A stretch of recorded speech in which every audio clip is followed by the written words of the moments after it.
চীনে প্রতি সপ্তাহে আমি কি কি করি তার একটা ব্রিফ সামারি দেওয়া হবে এই ভিডিওতে। বেসিক্যালি এই ভিডিওটা ডিজাইন করা হয়েছে আমার আম্মার জন্য।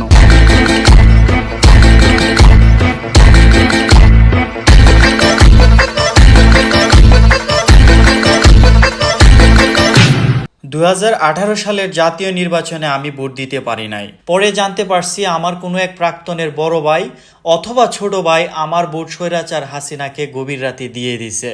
ভোট দিতে না পারার কষ্ট বুকে নিয়ে 2019 সালে বাংলাদেশ ছেড়ে চীনে চলে আসি। দীর্ঘ 5 বছর ধরে চীনে বসবাস করছি।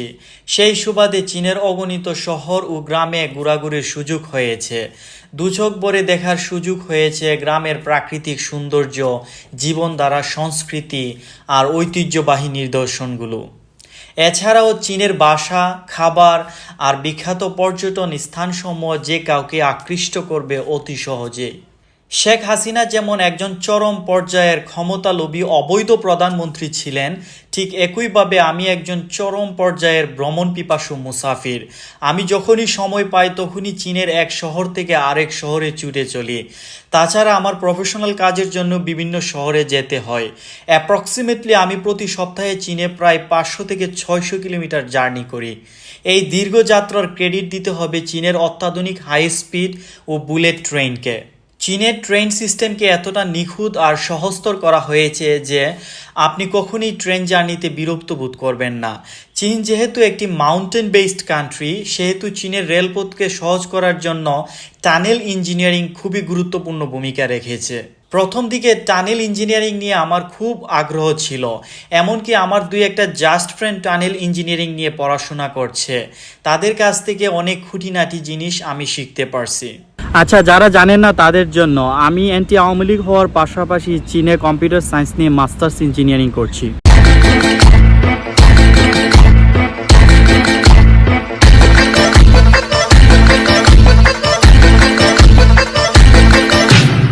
আমি এখন একটি সুপার মার্কেটে যাচ্ছি, আপনাদেরকে দেখানোর চেষ্টা করব চাইনিজ সুপার মার্কেট দেখতে কেমন হয়। এটি একটি ইন্টারন্যাশনাল শপিং সেন্টার। এখানে সব কিছু পাওয়া যায়, মানে সব কিছু। দুনিয়ায় যত ধরনের ইন্টারন্যাশনাল ব্র্যান্ড রয়েছে মোটামুটি তার সব কিছুই এর মাঝে রয়েছে।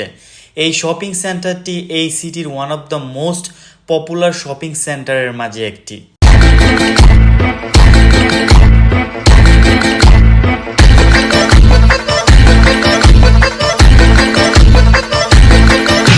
গ্রোসারি কেনাকাটার জন্য মাঝে মধ্যে এখানে আসা হয়, তো আজকে এখান থেকে কিছু গ্রোসারি কেনাকাটার চেষ্টা করব আর ভেতরের পরিবেশ আপনাদেরকে দেখানোর চেষ্টা করব।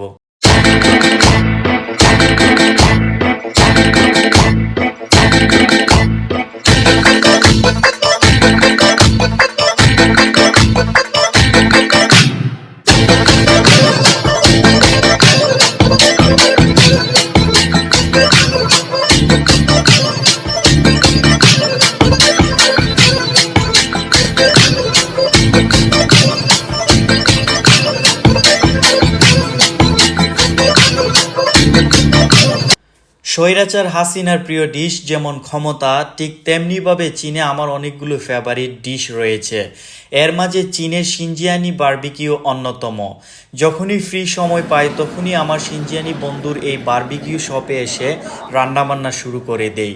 আমার রান্নাবান্নার দীর্ঘ 25 বছরের অভিজ্ঞতা থেকে আমি আমার সিনজিয়ানি বন্ধুকে অনেক কিছু শেখানোর চেষ্টা করেছি, কিন্তু একবার ছোট একটি অগ্নিকাণ্ডের দুর্ঘটনাকে কেন্দ্র করে আমাকে তার কিচেনে অবাঞ্ছিত ঘোষণা করেছে কিছু সময়ের জন্য।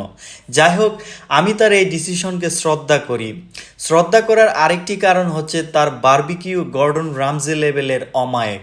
আচ্ছা, 5 বছর ধরে চীনে থাকি বলে এটা ভাবার কোনো কারণ নাই যে সাপ, বিচ্ছু, নুডলস আমার ফেভারিট খাবার।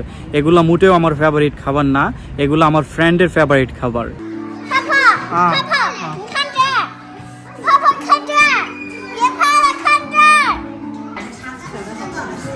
Kitty， Kitty， 你是我的好朋友吗？你说，那这我们的好朋友。都上吊100年不许变，变成小霸王。